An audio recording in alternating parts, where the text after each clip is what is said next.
ठंड के दिनों में जब भी सांस छोड़ते हैं तो धुआं धुआं दिखता है, गर्मी में नहीं दिखता।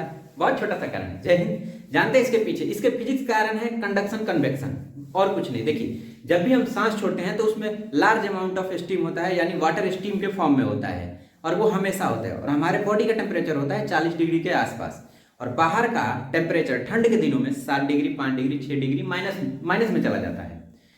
तो जब हम सांस छोड़ते हैं तो वो जो छोटे छोटे ड्रॉपलेट्स होते हैं, जो स्टीम फॉर्म होता है वाटर, वो बाहर आते ही बहुत फास्ट कंडेंस होता है, क्योंकि छोटा सा पार्टिकल होता है, मास बहुत कम होता है, फट से कंडेंस हो जाता है, जिस कारण वो थोड़ा सा बाहर आते ही कंडेंस हो जाता है, यानी वाटर फॉर्म में हो जाता है। तो वाटर फॉर्म में हो जाने के कारण वो दिखाई देने लगता है। या फिर आप अपने मोबाइल पे या फिर किसी ग्लास पे फूंक मारो या फिर किसी पॉलीथीन पे फूंक मारो तो वाटर फॉर्म दिखने लगता है। क्यों?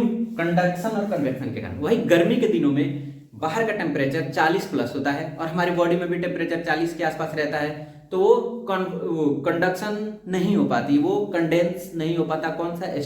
स्टीम वाटर फॉर्म में नहीं आ पाता, वो स्टीम में ही रह जाता है, और टेम्परेचर ज्यादा होने के कारण वो और टेम्परेचर एब्जॉर्ब करके सुपर हीटेड स्टीम में कन्वर्ट हो जाता है गर्मी के दिनों में, जिस कारण भाप गर्मी के दिनों में नहीं दिखाई देता। और ठंड के दिनों में टेम्परेचर बहुत ज्यादा कम होता है, तो स्टीम जो होती है वो कंडेंस हो जाती है, वो वाटर फॉर्म में आ जाती है, जिस कारण वो दिखाई देने लगती है। और इसकी पूरी जानकारी हम लोग साइकोमेट्रिक चार्ट में देखते हैं, जहाँ due point temperature, dry bulb temperature वगैरह लिया जाता है।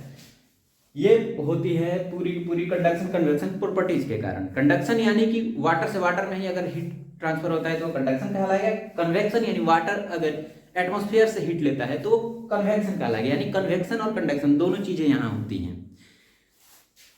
और ये थर्मल प्रॉपर्टीज होती है, बहुत छोटा सा फिजिक्स है, इससे ज़्यादा कुछ नहीं है। जो वाटर स्टीम होता है हमारे स्मोक में, सांस में जो ब्रीथ करते हैं, और जब सांस छोड़ते हैं तो वो स्टीम कंडक्शन प्रॉपर्टी के कारण कंडेंस हो जाती है और वो वाटर ड्रॉप में कन्वर्ट हो जाती है, छोटे छोटे से वाटर ड्रॉप में। जैसे देख सकते हैं, सरफेस एरिया बढ़ेगा तो और फास्ट कंडक्शन होगा, और वो मास एकदम कम होता है तो कंडक्शन हो जाता है और वो दिखने लगता है। गर्मी के दिनों में नहीं दिखेगा, क्यों? क्योंकि बाहर का टेम्परेचर हमारे बॉडी से भी ज़्यादा है, तो वो स्टीम फॉर्म में ही रह जाता है।